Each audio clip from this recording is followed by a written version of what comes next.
his theme of his fellowship. Ted is also equally interested in exploring how networks and institutions can promote the next generation of social finance progressions and social entrepreneurs. And I will now leave it to Ted to take you through his speech, and we could have questions and answers at the end. Thank you. Thank you so much, Ratish. I appreciate it. I wanted briefly to thank the Ratish and the Aga Khan Trust for Culture for sponsoring this lecture, Dr. Sridharan and his staff, Mr. Gosain and Ms. Ruchika from the University of Pennsylvania Institute for the Advanced Study of India, who are my hosts here in India, and of course to thank the Eisenhower Fellowships as well for sending me on my very first trip to India. I'm very grateful for that. I wanted to begin by speaking about a paradox.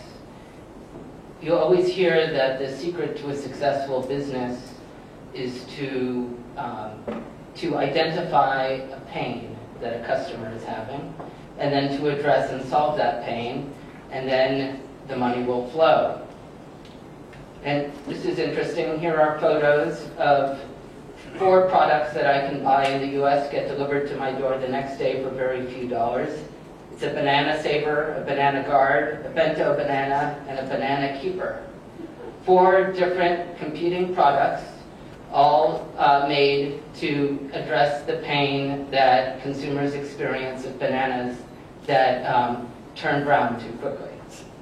And yet, the paradox is, if business can address the pain of brown bananas with competing products, why then are there 1.8 million children a year who die because they don't have access to clean water? Certainly that's painful.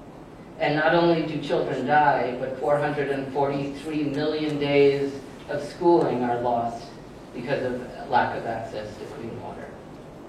And hundreds of millions of hours of people's time are lost collecting water that they can drink.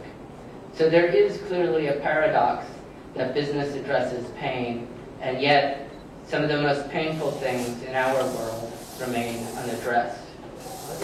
So what I hope to do this evening is to address what social enterprise is, why it matters, the role of finance, and lastly, your role that you can play. Now, clearly the power of business can accomplish great things, but even though there is more impact with safe drinking water, there's actually more profit with mobile phones. And that's why in Africa today, there are more people that have mobile phones than have access to clean drinking water. What we need, truly, is the efficiency of business, of market forces that expand customer bases, that lower costs, that spur innovation, that promote competition. We need all of these things in this business structure, but we need it focused not on profit maximization, we need it focused on impact maximization. And that is what a social enterprise is. The primary role of enterprise is profit maximization, and the primary role of social enterprise is impact maximization. So let me talk to you a little bit about the urgency of social enterprise.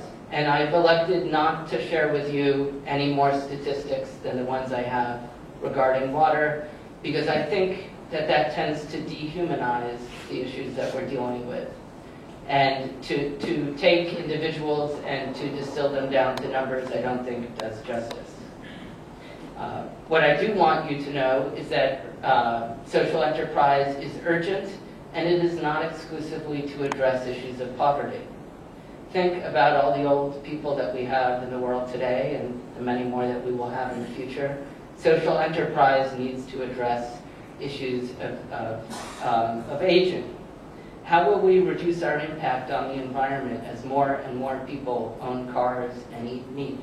These too are issues of social enterprise, and they're not merely issues of poverty, they're issues of wealth as well. So what I want to let you know is that social enterprise is not a fad. It's not a fad because there are four trends that are happening in the world today. 4 trends that I don't expect to stop. And all 4 of these trends speak to a growing prominence of social enterprise.